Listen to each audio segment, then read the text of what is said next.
Bonjour chers internautes, bienvenue sur la plateforme de Via Solem qui se compose de plusieurs chaînes et de plusieurs comptes de réseaux sociaux ainsi que de pages web. Notre site internet est viasolem.com. Alors pour nous présenter, nous sommes une équipe de professeurs d'anglais. Certains d'entre nous parlent l'anglais comme langue maternelle et d'autres comme langue seconde. Ce site est, cette plateforme est conçue pour enseigner aux francophones la langue anglaise à partir de la méthodologie de l'audiophonétique. Alors, quand on parle de l'audiophonétique, ça veut dire que nous ne servons que de contenu audio et de contenu phonétique. Bien entendu, il y a quelques bonnes années de cela où nous avions commencé à utiliser cette méthode en classe et avec nos élèves de façon directe. Maintenant, ce que nous avions remarqué, c'est qu'ils ont pu développer une bonne prononciation dès le départ, dans le sens que nos élèves sont compris plus rapidement par les anglophones et ils peuvent comprendre aussi plus rapidement en développant un système d'écoute et un système de lecture qui se base sur la phonétique. Alors, par rapport aussi à la demande que nous avions reçue et pour aider ceux qui nous fréquentent à avoir de quoi continuer leur formation quand ils ne suivent pas les cours directement avec nous, nous avons développé cette plateforme pour répondre à ces besoins et ainsi ce système ou cette méthodologie peut être à la portée de tous qui veulent en profiter. Alors, pour qui ce cours? Ce cours est conçu pour les débutants. En fait, si vous ne savez rien en anglais et que vous voulez avoir un bon départ, ce site est pour vous. Et également pour ceux qui ont une notion limitée de l'anglais, dans le sens que peut-être que vous aviez appris quelques notions à l'école, et quelques notions de grammaire surtout, à travers les livres, à travers des règles de prononciation, que vous avez remarqué que cela ne marche pas et que cela ne vous aide pas vraiment à apprendre l'anglais de façon courante. Et si vous voulez quelque chose de plus pratique, alors là, cette plateforme est pour vous. Il y a également ceux qui ont du mal à se faire comprendre à cause de leur prononciation. Alors, comme nous venions de l'indiquer, peut-être que la méthode par laquelle vous avez appris l'anglais ne vous a pas permis de développer une bonne prononciation, puisqu'il faut se rappeler des règles de prononciation quand on a affaire avec des textes. Alors, cette plateforme peut vous aider en ce sens. Il y a également ceux qui ont du mal à entendre les anglophones, dans le sens qu'il y a des apprenants de l'anglais qui se familiarisent pas mal avec la langue, mais c'était plutôt à travers des textes, à travers des livres. Ils sont peut-être bien très familiers avec les règles, mais quand il s'agit de parler, ils ont beaucoup de mal à entendre les anglophones. Alors, dans cette plateforme, il y a des cours qui permettent de résoudre ce problème dès le départ. Maintenant, quel est le but de ce cours? Le but de ce cours est de vous mettre à niveau pour suivre un cours d'un professeur anglophone qui ne parle pas votre langue. En fait, pour quelle que soit la langue, les meilleurs professeurs sont les professeurs qui parlent la langue qui est enseignée. Puisqu'en fait, une langue est un champ qui est très vaste et une langue possède tellement de sous-entendus que s'il ne s'agit pas de votre langue maternelle, il y a des aléas qu'on va avoir du mal à saisir. Maintenant, lorsque la langue enseignée est la langue maternelle du professeur, donc il n'y a pas de souci puisque il n'y a rien qu'il ne puisse vous enseigner ou vous expliquer dans cette langue. Mais le problème est que comment communiquer avec un professeur qui ne parle pas votre langue dès le départ? Donc, pour avoir un bon départ, surtout dans les cas impersonnels, quand je parle de cas impersonnels, dans le sens que vous n'avez pas un professeur devant vous directement et surtout en salle de classe, vous comprenez là que vous allez avoir du mal à vous adapter à la méthode utilisée pour savoir ce qui s'exprime et comment vous devez vous exprimer. Par exemple, sur le net, il y a beaucoup de matériel et beaucoup de cours qui sont diffusés par des professeurs dont l'anglais est plutôt leur langue maternelle. Mais quand on est débutant, on aura du mal à savoir ce qui se passe au début dans ces cours parce qu'on n'a pas un intermédiaire pour vous aider, c'est-à-dire pour vous prendre la main, pour vous guider, afin de pouvoir profiter de ce genre de cours. Maintenant, cette plateforme vous aide avec ce problème dans le sens que elle vous donne tout ce que vous avez besoin pour vous mettre à niveau afin de pouvoir suivre ou continuer votre formation d'un professeur anglophone qui ne parle pas votre langue. Maintenant, pour revenir sur la méthodologie, c'est que la méthodologie se base principalement sur l'écoute en support avec des textes phonétiques. Alors pourquoi?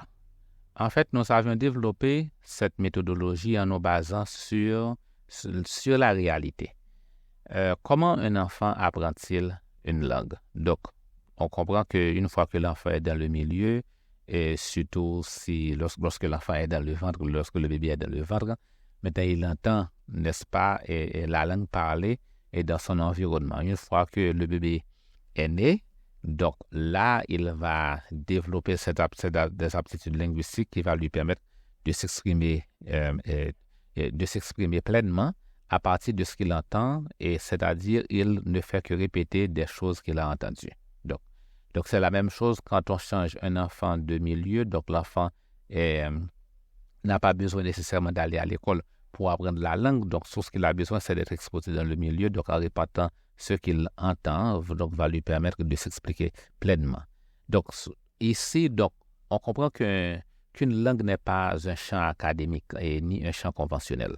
Quand on parle de champ conventionnel et académique, ce que nous voulons dire par là, c'est que on n'avait pas un groupe de personnes qui s'étaient mises ensemble pour inventer une langue. Donc, on a tenté de le faire avec une langue dont je ne me rappelle pas le nom, mais que l'ONU ou même l'organisation qui était là avant l'ONU, la SDN, je crois, la Société des Nations, qui voulait en fait développer cette langue d'une façon internationale pour qu'on puisse avoir une langue commune. Mais malheureusement, cela n'avait pas marché. Donc, la méthode a échoué. Donc, les langues qu'on parle, que nous parlons, et les langues que nous parlons en tant qu'humanité, ce sont des langues qui se sont développées et toutes seules à partir du dynamisme humain. Donc, ce ne sont pas des langues conventionnelles. Donc, ce qui est devenu conventionnel, c'est la façon de mettre la langue à l'écrit. Donc, dans la plupart des cas, on a confié l'orthographe à une institution, à une personne, pour qu'on puisse transmettre ou transcrire, n'est-ce pas, ce qui est parlé pour pouvoir faire un échange à l'écrit. Mais étant donné que l'orthographe est conçue pour ceux qui parlent la langue de façon maternelle, donc, par conséquent, ceux qui sont étrangers à la langue ont du mal à lire ces langues si l'orthographe n'est pas suffisamment constante. Donc, c'est le cas de l'anglais. Donc, un étranger à la langue anglaise a du mal à lire un texte anglais parce que le système d'écriture en anglais n'est pas constant. Ça, c'est une chose. Ensuite, il y a le problème des sons qui existent en anglais qui n'existent pas en français. Alors, si je parle dans le cas de francophone. Donc, par exemple, en anglais, il y a 44 sons, alors qu'il y a moins de sons en français, il y a 32 ou 33 sons en français. Alors, il y a moins de sons en français qu'en anglais, donc parce qu'il y a une dizaine de sons de plus environ. Ensuite, il y a des sons qu'on ne trouve pas en anglais, qui existent en français qu'on ne trouve pas en anglais, et qui existent en anglais qu'on ne trouve pas en anglais. Disons qui existent en anglais qu'on ne trouve pas en français. Donc, il y a environ une vingtaine de sons, soit 24 sons qu'un francophone devrait apprendre à faire correctement pour pouvoir bien prononcer les mots. Donc là, un texte ne va pas pouvoir résoudre ce problème. De plus, bien que l'anglais n'est pas une langue tonale comme les langues asiatiques, mais quand même l'accent de la langue dans la façon dont on dit les mots est plutôt vital pour pouvoir se faire comprendre et pour comprendre. Donc, la façon d'écrire la langue ne peut pas déterminer où mettre l'accent. Donc, on comprend ainsi que la méthode par les textes ne peut pas marcher pour ceux qui ne parlent pas l'anglais, et ça va donner plutôt des résultats, mais des résultats limités, et principalement avec la prononciation sans guide oral, et même avec un guide oral. Donc, le système d'écriture va distraire un francophone, ce qu'il va lui faire développer de mauvaises prononciations. Alors que dans le cas d'un enfant qui est exposé à un milieu, tout ce qu'il fait, c'est d'entendre et d'apprendre à répéter ce qu'il entend. Donc, en répétant ce qu'on entend, on a moins de chances de faire des erreurs de prononciation. Donc, c'est le cas aussi pour les marchands itinérants qui fréquentent plusieurs milieux linguistiques dans le cadre de leur affaire. Donc, ils finissent par s'exprimer dans plusieurs langues, dans les langues dans lesquelles ils sont exposés. Donc, non pas à partir de livres, mais à partir de ce qu'ils peuvent entendre et répéter, le fait de répéter ce qu'ils entendent. Maintenant, donc, quand on a une méthodologie qui est basée sur cette réalité, ça a beaucoup de chances de faire du succès. Donc, voilà ce qui nous a amené ici. Alors, vous avez remarqué que nous parlons de plateforme au lieu de chaînes précises, surtout de chaînes de vidéos ou mettre quelques vidéos, un tas de vidéos pour tout simplement faire passer notre apprentissage. Mais nous parlons plutôt de plateforme parce que nous servons de plusieurs médias. Alors, nous servons des chaînes de contenu en vidéo, nous nous servons de notre site web qui est viasolem.com comme moyen d'apprentissage, et nous nous servons aussi de notre compte d'Instagram afin de pouvoir former des groupes d'étudiants. Maintenant, nous vous invitons de mettre la vidéo en pause et d'aller sur le site de viasolem.com pour naviguer sur les pages afin de vous familiariser avec le contenu. Alors là, nous allons prendre un peu de temps pour faire le tour de ce site avec vous, parce que c'est à partir de là que vous allez voir de quoi il s'agit exactement dans le sens du curriculum, ce qui va se passer pour chaque session et ainsi de suite. Le site est indiqué dans la description de cette vidéo. Donc, quand on est sur le site de Viasolem, la première page vous donne des informations générales sur de quoi il s'agit dans le cours. Nous n'allons pas vraiment nous attarder là-dessus, puisque ce que nous venons d'exprimer dans le début de cette vidéo, et c'est comme un résumé ou toute une explication de ce qui est mentionné et quand il s'agit des informations générales. Maintenant, si vous pouvez cliquer sur le lien accéder au curriculum, ou alors qui est là sur la page, ou vous pouvez aller plutôt en haut ou passer à la page à côté de Home. Vous pouvez à la page, alors vous êtes sur la page Home, mais à côté, en haut à droite, là où c'est indiqué Home, vous pouvez cliquer sur cours d'anglais public. Mais pour aller beaucoup plus rapidement, vous pouvez cliquer sur le lien accéder au curriculum après et l'indication information générale. Alors, c'est ainsi que vous pouvez vous rendre sur la page du curriculum. Maintenant, si vous êtes sur la page du curriculum, alors la page du curriculum, c'est la page qui est titrée cours d'anglais public Viasolem. Alors, pourquoi nous utilisons l'expression cours d'anglais public? C'est parce que nous avons estimé que le mot gratuit sur Internet, c'est un mot qui est surutilisé. Et dans beaucoup de cas, on utilise ce mot avec de mauvaises intentions aussi. Alors, nous utilisons le mot public, c'est par rapport à un cours privé. Contrairement à un cours privé, c'est un cours public où tout le monde peut avoir accès à ces cours sans payer. Mais quand il s'agit de cours privés, donc ce sont des cours auxquels, pour y avoir accès, il faut payer. Alors c'est là la différence. Donc le mot public est devenu plus professionnel dans ce sens. Maintenant, dans cette page, il y a le lien sur le cours d'introduction. Alors, si vous cliquez là-dessus, ça va ouvrir la même vidéo que vous êtes en train d'écouter. Maintenant, après l'indication la ligne cours d'introduction, vous êtes maintenant sur la première session phonétique. Alors, les cours sont divisés en plusieurs sessions. Premièrement, il y a la session phonétique. Et deuxièmement, la session de vocabulaire. Troisièmement, la session de la troisième grammaire parlée. Et quatrièmement, la session des expressions courantes. Et cinquièmement, la session de dialogue pour toutes les circonstances de la vie. Alors ça, pour le moment, c'est une session privée au moment que nous enregistrons cette vidéo. Et ensuite, il y a la session de discussion informelle qui est aussi pour le moment une session privée. Alors, ensuite, il y a les ressources pour écoute active et pour écoute passive, ressources pour écoute active et ressources pour visionnement. Ces trois lignes ou ces trois liens vous envoient à des tableaux là où il y a une compilation de ressources sur d'autres matériels que vous pouvez utiliser pour faire des exercices précis dont nous allons parler et quand vous serez à ce point du curriculum. Maintenant, un peu plus bas, après les ressources, il y a le journal d'écoute passive et le journal d'écoute active. Alors, ce sont des journaux personnels qui vous aident à suivre vos progrès. Maintenant, remontons au lien de la première session, de la session phonétique.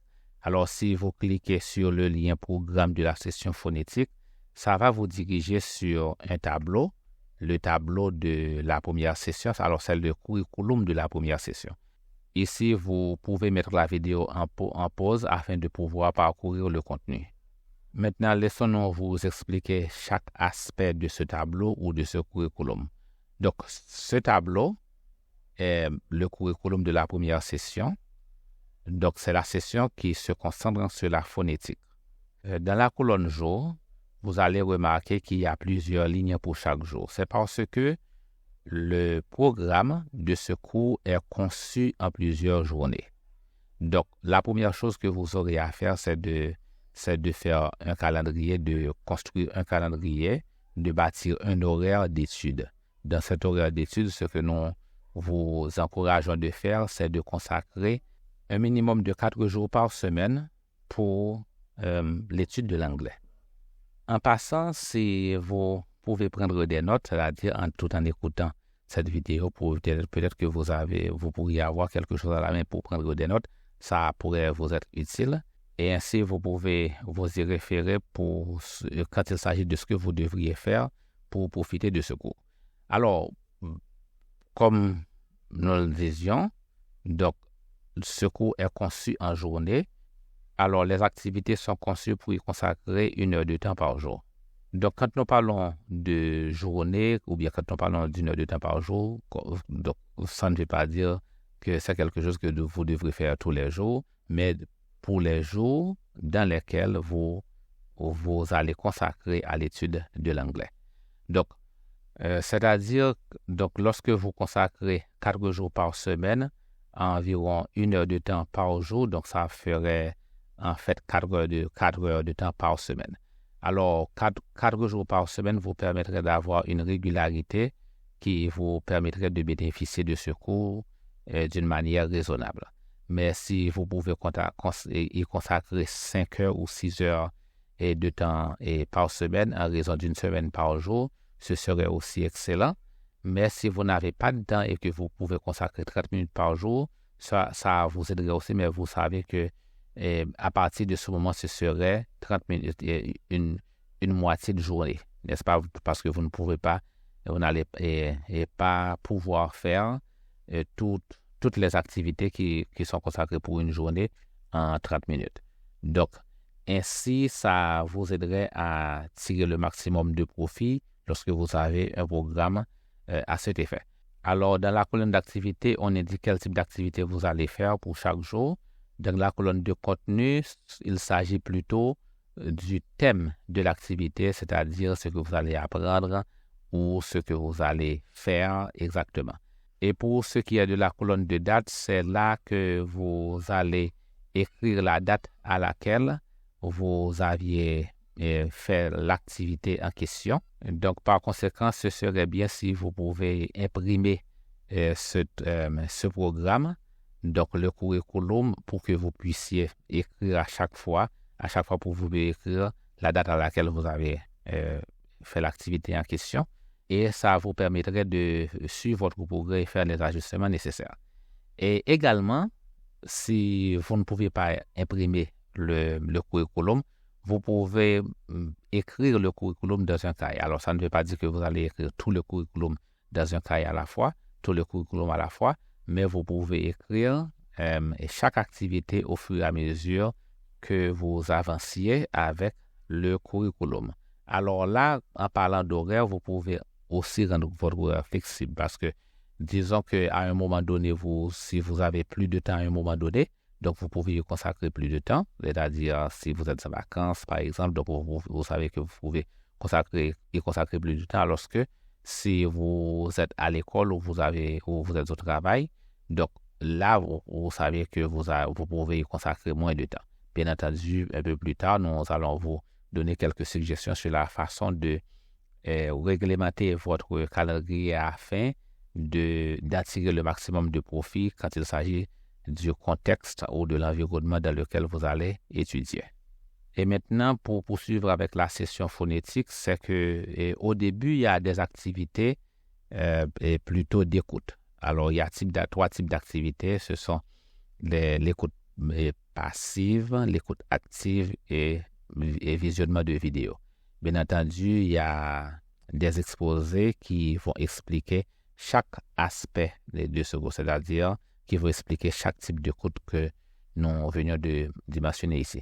Et par la suite, vous allez avoir des cours de phonétique très, très détaillés sur la façon de vous aider à développer vos muscles d'élocution afin de pouvoir bien produire les sons que vous n'avez pas en français.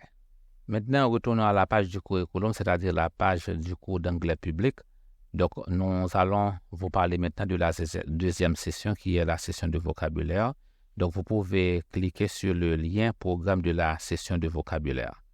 Ce qui est différent dans ce tableau, ce ne sont que les couleurs, mais dans sa structure, c'est la même structure que la première session que nous avions regardée. Donc, par conséquent, nous n'allons pas vous reparler de chaque colonne. Donc, mais plutôt de vous donner un aperçu de ce que vous allez apprendre dans la session de vocabulaire. Vous pouvez toujours mettre la vidéo en pause afin de parcourir le contenu pour que vous puissiez avoir une meilleure idée.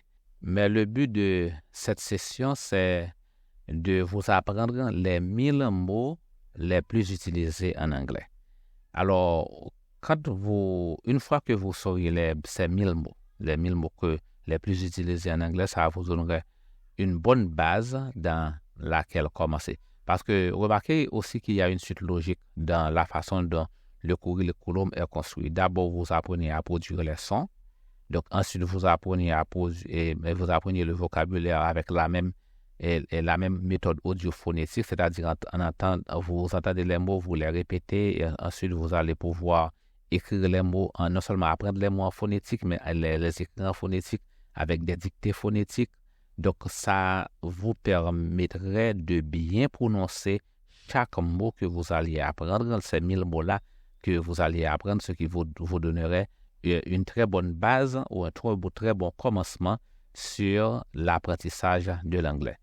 Maintenant, si vous retournez à la page du curriculum, c'est-à-dire la page du cours anglais public, et nous allons maintenant vous parler de la troisième session. Donc, vous pouvez cliquer sur le lien de cette session.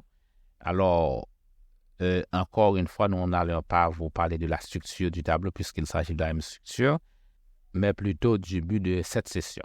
Donc là encore, il y a une suite logique pour chaque étape. Donc, la première session est la session de phonétique, la deuxième session est la session de vocabulaire. Alors là, vous allez pouvoir utiliser les mots, n'est-ce pas? Vous allez savoir comment utiliser les mots correctement afin de vous exprimer à l'oral, pas à l'écrit, parce que nous n'allons pas vous apprendre à écrire de façon conventionnelle, parce qu'une fois que vous terminer avec cette formation, apprendre à écrire ne serait qu'un jeu d'enfant pour vous parce que vous aurez la base qui vous permettrait d'écrire. Alors, il faut rappeler que l'école vous apprend à écrire une langue que vous parlez déjà. Donc, pour nous, basant sur cette même réalité, c'est plus facile d'apprendre à écrire une langue que vous allez parler déjà que d'apprendre à écrire une langue que vous ne parlez pas parce que ça va le rendre difficile pour vous de toute façon de l'apprendre. Parce que remarquez, alors il faut se rappeler qu'il y a beaucoup d'écoles secondaires à travers le monde, dans les pays non anglophones, qui enseignent la grammaire anglaise, mais les élèves ne parlent pas l'anglais pour autant. Donc ici, c'est pourquoi ici nous nous concentrons sur la grammaire parlée. Donc parlons maintenant de la 4e session. Vous pouvez retourner sur la page de vocabulaire. Maintenant, si vous retournez sur la 4e session, cliquez plutôt sur le lien de la 4e session, la session d'expression courante. Ici, vous pouvez mettre la vidéo en pause afin de pouvoir naviguer un peu sur ce tableau pour pouvoir vous familiariser avec le contenu. Mais le but de cette session, c'est de vous aider à apprendre et à utiliser, à retenir les expressions courantes dans 50 catégories. Alors, donc pour comprendre un peu ce que cette session va accomplir, c'est que une langue se parle avec des expressions toutes faites dans la moitié des cas, n'est-ce pas? Donc, on salue avec des expressions toutes faites. Naturellement, on félicite avec des expressions toutes faites. Donc, ce ne sont pas des expressions qu'on invente. Donc, ce sont des expressions toutes faites. Donc, une fois qu'on les dit, donc, les gens sachent exactement ce que vous voulez dire et tout le monde le dit de la même façon. Alors, c'est la même chose pour l'anglais. Donc, au lieu de traduire des expressions françaises en anglais, que naturellement des anglophones auront du mal à comprendre, donc c'est plus facile, on va se faire plus compréhensible quand vous utilisez les mêmes expressions que les anglophones utilisent. Donc, quand vous apprenez ces expressions dans 50 catégories, et c'est-à-dire ça couvre toutes les catégories, donc maintenant, c'est comme vous parlez la langue à moitié. Alors, pour les 2 autres sessions qui sont privées, alors quand il s'agit de dialogue pour les circonstances de la vie courante et pour les sujets de discussion informelles, une fois que nous serions en mesure de le faire, nous rendrons ces sessions publiques. Maintenant, parlons des ressources. Alors là, ici, nous vous invitons à mettre la vidéo en pause et vous pouvez cliquer sur les ressources pour écoute passive et naviguer un peu pour vous familiariser avec le contenu. Alors là encore, il s'agit de tableaux, mais d'une autre forme de tableau. Le tableau contient une liste de liens qui va vous aider à faire de l'écoute passive. Et bien entendu, il y a un exposé qui est consacré à cette activité. Et c'est la même chose pour les ressources, pour l'écoute active et pour le visionnement de vidéos. Donc, ce sont des liens avec lesquels vous allez vous servir pour faire ces activités-là. Il y a des exposés qui sont consacrés à chacune de ces activités. À présent, si vous retournez dans la page du curriculum, c'est-à-dire la page du cours d'anglais public et vous continuez, vous allez remarquer qu'il y a 2 autres liens, le lien sur le journal d'écoute passive et le journal d'écoute active. Là encore, il y a des exposés qui vont vous expliquer comment utiliser ces journaux. Mais il s'agit plutôt de journaux personnels. Maintenant, faisons quelques rappels utiles sur ce que nous venons de discuter. Alors, vous comprenez que dans ce cours, il s'agit d'une méthode précise, c'est la méthode audio-phonétique. Donc, l'audio se base sur des activités qui vous aident à entendre et à répéter ce que vous avez entendu, à vous familiariser avec l'anglais de tous les jours. En ce sens, nous avons plusieurs types d'activités d'écoute où il s'agit d'écoute passive, d'écoute active et de visionnement et d'autres activités dont nous n'avions pas encore parlé. Il y a aussi sur l'apprentissage de la phonétique où vous allez apprendre à produire des sons que vous n'avez pas dans votre langue. Il s'agit d'environ 24 sons. Et pour Pour la session de vocabulaire, vous allez apprendre les 1000 mots les plus utilisés en anglais. Et par rapport à ça, il y a des exercices que vous allez faire pour apprendre ces mots et pour pouvoir bien les répéter de façon compréhensible à un anglophone. Il s'agit d'exercices d'écoute, d'exercices oraux, d'écriture phonétique et de dictée en phonétique. Et vous allez apprendre aussi des notions de grammaire parlée et aussi les expressions courantes dans 50 catégories.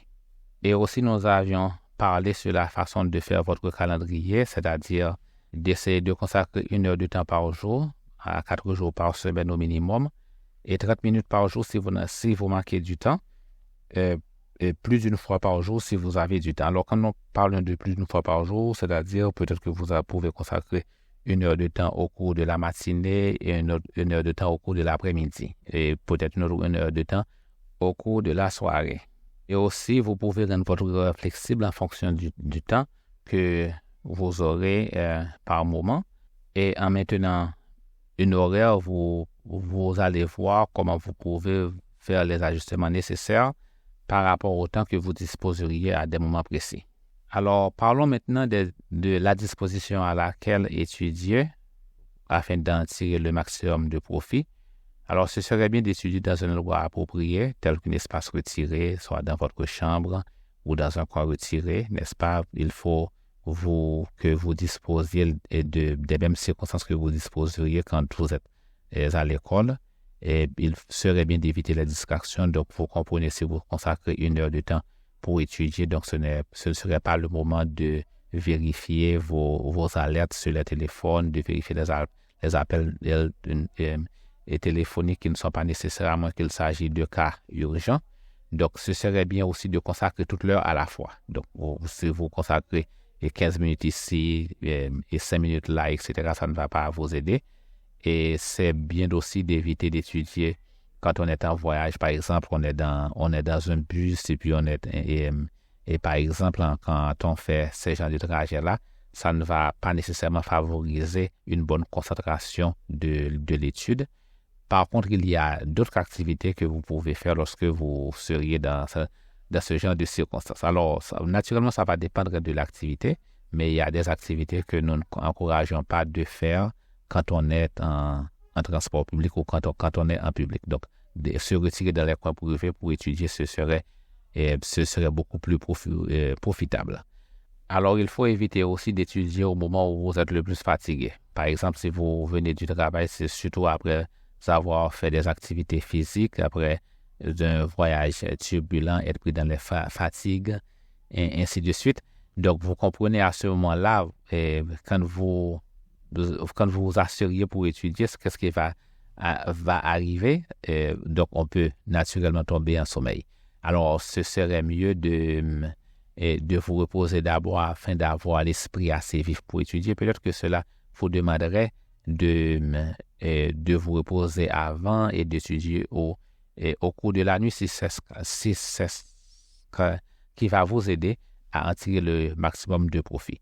Vous pouvez aussi avoir des compagnons d'études. Quand nous parlons de compagnons d'études, nous ne parlons pas nécessairement des gens avec qui faire ces activités, mais plutôt des personnes qui suivent le même programme que vous. Cela va vous aider à avoir une sorte de supervision, une sorte d'entraide dans la supervision où l'on peut vérifier les activités des uns des autres afin que vous pouvez continuer à progresser au même pas et s'auto-évaluer, s'évaluer les uns les autres aussi et pour que vous pouvez déterminer vos progrès. Alors, il y a aussi notre compte d'Instagram que nous vous suggérons d'y abonner parce que ainsi, quand nous pouvons vous mettre dans un groupe où vous pouvez trouver d'autres étudiants avec lesquels et pratiquer quand le moment serait approprié pour cela. Parce qu'au début, on n'en aurait pas besoin nécessairement parce que la formation de début, c'est plutôt une formation personnelle, mais au fur et à mesure qu'on y avance, donc on aura besoin d'autres étudiants qui ont la même formation qui serait au même niveau pour pouvoir pratiquer un peu. Alors, notre compte d'Instagram peut vous aider en ce sens. Alors, nous avions choisi Instagram. Pourquoi? En fait, c'est parce que l'Instagram permet de contrôler sa confidentialité. Avec WhatsApp, bien que nous avons un groupe WhatsApp pour nos étudiants, pour certains de nos étudiants privés, mais quand il s'agit d'Instagram, on n'a pas besoin de s'inscrire avec son numéro de téléphone, donc contrairement à WhatsApp, donc pour pouvoir contrôler votre confidence et pour pouvoir garder vos données confidentielles en ce sens, donc l'Instagram permet de combler ce besoin. Or, quand il s'agit de vos objectifs, nous vous encourageons à prendre votre temps pour apprendre l'anglais.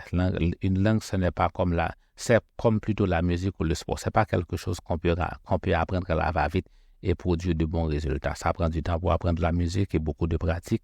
Donc, et de même aussi pour le sport, ça prend du temps pour que les muscles s'adaptent au mouvement pour donner de bons résultats. Donc, c'est la même chose pour une langue. Ça prend du temps. Donc, prenez le temps qu'il faut pour apprendre, surtout avec les activités d'écoute. Nous vous encourageons aussi de ne pas vous engager dans des méthodes contradictoires, c'est-à-dire non pour non. Et ce n'est pas un bon départ d'avoir affaire avec des textes d'orthographe anglaise parce que ça vous distrait. Donc, les règles qu'on apprend dans la lecture anglaise, ces règles-là n'aident pas à bien prononcer l'anglais. Donc, par conséquent, ce serait contre-productif si vous allez emprunter des méthodes qui sont opposées à nos méthodes, n'est-ce pas? Donc, il y a aussi des objectifs graduels et à court terme que vous pouvez vous fixer. Par exemple, dans le cadre de ce cours, vous pouvez essayer pour un mois et voir comment ça marche. Et vous pouvez voir aussi comment vous pouvez continuer avec une seule session. Vous pouvez dire, OK, je vais prendre la session phonétique et puis après quoi, je vais voir comment ça va marcher, n'est-ce pas? Maintenant, essayez aussi au départ de ne pas vous investir à l'excès émotionnellement, dans le sens que vous consacrez tellement de temps que vous finiriez par être fatigué et découragé et ensuite laisser tomber. Donc, il faut avoir un équilibre dans ce domaine. Mieux vaut d'avoir un bon horaire que vous pouvez suivre d'une façon régulière chaque jour et chaque semaine que de mettre en toute une journée et ne rien pouvoir faire à cause de la fatigue ou à cause de l'intérêt qui baisse trop vite. Maintenant, retournons au curriculum. Alors, donc, quand nous parlons de curriculum, nous parlons de la page de la première session, c'est-à-dire le tableau de la première session. Donc, alors, en retournant sur la page du cours anglais public, donc pour la première session, vous allez avoir le lien. Quand vous cliquez sur le lien, vous allez voir là le curriculum de la première session. Alors, aujourd'hui, vous venez de suivre l'exposé parce que l'exposé ici sur l'introduction. Alors là, vous pouvez mettre la date à laquelle vous avez entendu cet exposé. Et la deuxième activité pour aujourd'hui, c'est de faire votre horaire d'études dans un calendrier. Donc, vous pouvez faire un horaire pour un mois ou deux, ou pour un mois ou pour quelques semaines ou pour 2 semaines, voir comment cela marche. Ensuite, vous pouvez vous réajuster par la suite. Et la troisième activité, c'est le journal des cours. Quand il s'agit de journal des cours, c'est-à-dire c'est le curriculum que vous pouvez imprimer ou vous pouvez copier au fur et à mesure que vous avancez avec l'activité et faire et écrire la date. Donc, c'est ce qu'on appelle ici le journal des cours. Alors, pour la deuxième journée, il y aura l'exposé sur l'écoute passive, ce qui va vous aider à voir comment apprendre l'anglais à partir de ce type d'activité. Pour finir, vous pouvez toujours nous contacter à partir de l'un des réseaux sociaux dans lequel vous avez accès à ce cours, soit à partir d'emails, de chat, de commentaires plutôt, soit sur YouTube ou sur Facebook, ou à partir de notre compte d'Instagram. Et pour ce qui est d'assistance privée, si vous avez besoin d'une formation précise en phonétique ou en écoute, et ainsi de suite, vous avez besoin de suivi de coaching, nous pouvons vous aider en ce sens. Vous n'avez qu'à nous dire ce que vous avez besoin et nous allons vous aider. Et s'il faut également vous évaluer pour voir exactement ce dont vous avez besoin pour progresser, comme suggestion, nous pouvons le faire aussi en assistance privée. Alors, naturellement, les assistances privées les assistances privées sont payées, plutôt, les cours privés sont payés. Alors, il y a également le fait que vous pouvez vous abonner et partager et liker, et surtout partager la chaîne à d'autres personnes que vous pensez qui pourraient avoir besoin, donc qui pourraient en profiter. Ça va aider non seulement à agrandir la communauté, et à aider d'autres personnes aussi à apprendre avec de meilleures méthodes. Il y a aussi l'achat de nos ouvrages une fois qu'ils sont disponibles, et vous pouvez aussi contribuer financièrement si c'est ce que vous souhaitez. Nous vous souhaitons un bon apprentissage dans l'anglais. C'était Pierre Ludoval avec vous. Nous nous verrons au prochain exposé.